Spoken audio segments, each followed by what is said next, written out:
రైలు ఎక్కలేం, bus charge భరించలేం, సంక్రాంతికి రైళ్లన్నీ కిటకిట. ఇది ప్రతి సంవత్సరం ఉండేదే. జనవరిలో జరిగే సంక్రాంతి పండగకి ఆంధ్రప్రదేశ్లో ఉంటున్న వాళ్ళు కావచ్చు, మిగతా రాష్ట్రాల్లో ఉంటున్న తెలుగు వాళ్ళంతా హైదరాబాద్ నుంచి మొత్తం ఖాళీ అవుతూ ఉంటారు. 3 నెలలు 4 నెలల ముందు నుంచే టికెట్స్ బుకింగ్స్ నడుస్తూ ఉంటాయి.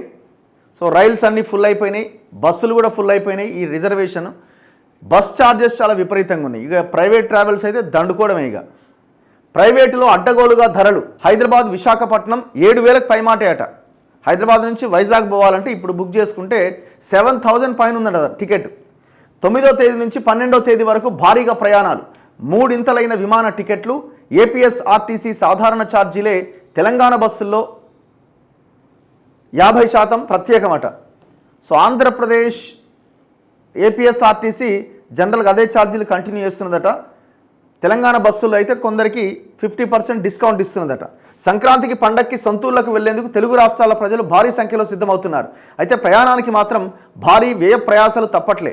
రైళ్లలో ఇప్పటికే రిజర్వేషన్లు అయిపోగా ఆర్టీసీ బస్సుల్లోనూ దాదాపు టికెట్లు దొరకని పరిస్థితి. విమాన టికెట్ల ధరలకు కూడా రెక్కలొచ్చాయి. దీంతో పలు ప్రైవేటు బస్సుల యజమానులు అడ్డగోలు దోపిడీకి తెరతీస్తున్నారు. పండక్కి ఎలాగైనా సొంతూళ్లకు చేరుకోవాలి అన్న లక్ష్యంతో ప్రజలు సిద్ధమవుతుండడంతో ఇదే అదనుగా ఛార్జీలు పెంచేస్తున్నారు. ప్రైవేట్ స్లీపర్ ఏసీ బస్సుల్లో హైదరాబాద్ నుంచి వైజాగ్కి గరిష్టంగా 7,000కు పైగా వసూలు చేస్తున్నారు. ఆదిలాబాద్కు 2,300, మంచిర్యాలకు 3,500 తీసుకుంటున్నారు. జనవరి 9 నుంచి 12వ తేదీ వరకు రైళ్లు, బస్సులు, విమాన టికెట్లకు డిమాండ్ అధికంగా ఉన్నది. సో ఇట్లా టికెట్ల రేట్లు చాలా చాలా దారుణంగా ఉన్నాయట.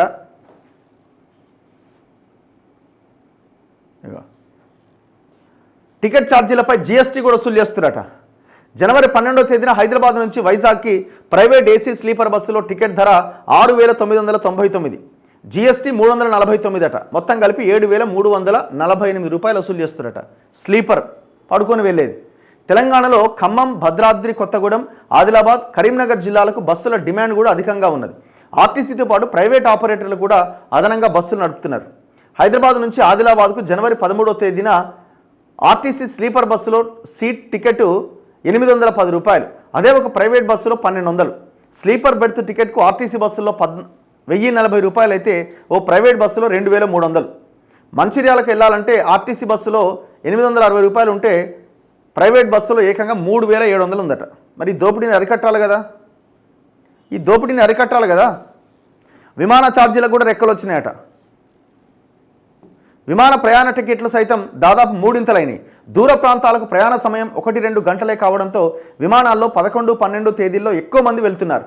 జనవరి 11వ తేదీన హైదరాబాద్, విశాఖపట్నం టికెట్ ధరలు 10,019 నుంచి 13,536 వరకు ఉన్నాయట. ఓర్ నాయన. సాధారణ రోజుల్లో టికెట్ సుమారు 3,900 ఉంటుంది. హైదరాబాద్, విజయవాడ విమాన టికెట్ సాధారణంగా 2,600కే దొరుకుతుంది. సంక్రాంతి సమయంలో కనీస ధర 6,981, గరిష్టంగా 16,000కు పైగా ఉన్నదట.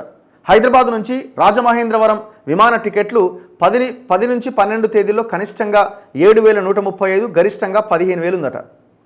ఈ ఛార్జీల మీద అసలు నియంత్రణ లేదు. మరి గవర్నమెంట్ ఏం చేస్తుంది? రవాణా శాఖ ఏం చేస్తున్నది? ఈ ఛార్జీల మీద నియంత్రణ అవసరం కదా. ఇంత దారుణంగా పండుగంటే మాత్రం అడ్డగోలుగా ఎట్లా వసూలు చేస్తారు? ఉన్న టికెటే ఉండాలి కదా. యాక్షన్ తీసుకోవాలా? సీజ్ చేయాలా బస్సులని, ఆ ట్రావెల్స్ని సీజ్ చేయాలా? ఇక రైళ్ళు అయితే మొత్తం రిగ్రెట్. సికింద్రాబాద్ నుంచి వైజాగ్కి 2 వందే భారత్ రైళ్లున్నా వీటిలో టికెట్లు ఎప్పుడో అయిపోయినాయి. ఈ నెల 8వ తేదీ నుంచి 12వ తేదీ వరకు రిగ్రెట్ అని అనిపిస్తున్నది. అంటే టికెట్స్ లేవు. గరీబ్ రథ్లో 7 నుంచి 12 వరకు ఇదే పరిస్థితి.